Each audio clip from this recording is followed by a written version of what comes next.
আসসালামু আলাইকুম। আশা করি সবাই ভালো আছেন। আলহামদুলিল্লাহ আমিও ভালো আছি। তো আজকে যে বিষয়টি ছোট্ট করে আপনাদের সাথে শেয়ার করতে চাচ্ছি সেটা হচ্ছে ঢাকা বিশ্ববিদ্যালয়ে যে ডাকসু নির্বাচনটা হচ্ছে সেটা নিয়ে।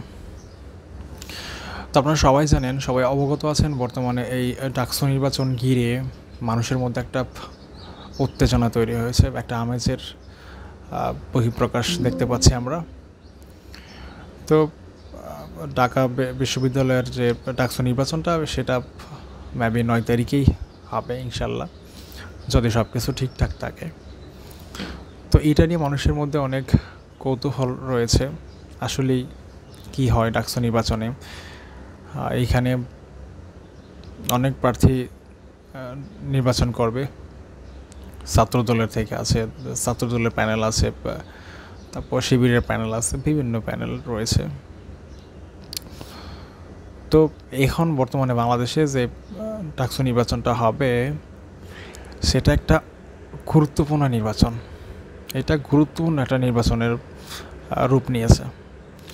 এর আগেও কিন্তু বহু ডাকসু নির্বাচন হয়েছে, কিন্তু এইবার যেভাবে ফোকাস করেছে সারা বাংলাদেশের মানুষ এই ডাকসু নির্বাচনের দিকে, অন্যান্য বার কিন্তু এইভাবে আসলে ফোকাস করেনি। এখন সারা বাংলাদেশের চোখ, সারা বাংলাদেশের নজর হচ্ছে এই ডাকসু নির্বাচনের দিকে। কি হতে যাচ্ছে সবার ভিতরে একটা কৌতূহল তৈরি হয়েছে যে আসলে কি হয়। এই ডাকসু নির্বাচনের উপর অনেক কিছুই ডিপেন্ড করবে, ডাকসু নির্বাচনটার উপর অনেক কিছুই ডিপেন্ড করবে। ছাত্রদল চাইবে তারা বিজয়ী হোক, তাদের প্যানেলটা বিজয়ী হোক, এবং শিবির বলবে তাদের প্যানেলটা বিজয়ী হোক। সবশেষে যে ঢাকা বিশ্ববিদ্যালয়ের স্টুডেন্ট যারা হচ্ছে সিলেক্ট করবে, যে যদি তারা মনে করে যে সাদিক কায়েম ভাই পারফেক্ট, তাহলে তারা সাদিক কায়েম ভাইকেই ভোট দেবে। আর যদি মনে করে যে সাদিক কায়েম ভাই না, আমাদের ছাত্রদলে যিনি আছেন আবিদ, তাকে ভোট দেবেন। যার ইচ্ছা যাকে ভোট দেবে বিজয়ী করবে, নির্বাচিত করবে ঢাকা বিশ্ববিদ্যালয়ে।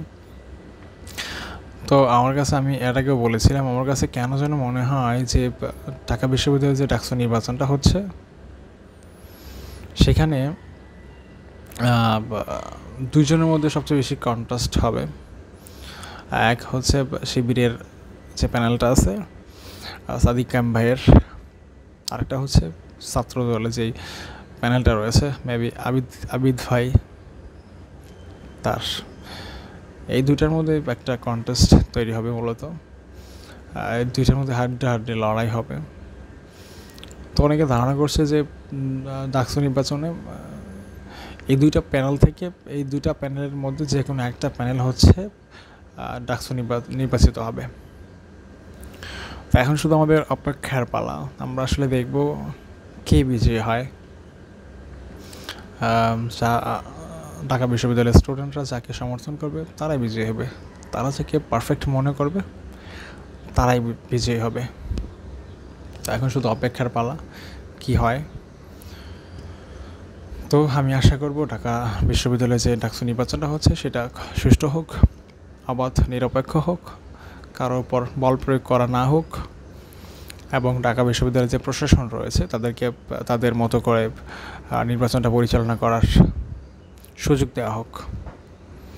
কোনো দল বা কোনো গোষ্ঠীর যাতে কোনো চাপ ঢাকা বিশ্ববিদ্যালয়ের উপর না পড়ে, সেটাই আসলে সারা বাংলাদেশের কাম্য, আশা, আকাঙ্ক্ষা। এখন শুধু অপেক্ষার পালা কি হয়। তো এটাই বলা ছিল। সবাই ভালো থাকবেন। আজকের মতো এখানেই বিদায় নিচ্ছি, দেখা হবে পরবর্তী কোনো ভিডিওতে। আল্লাহ হাফেজ।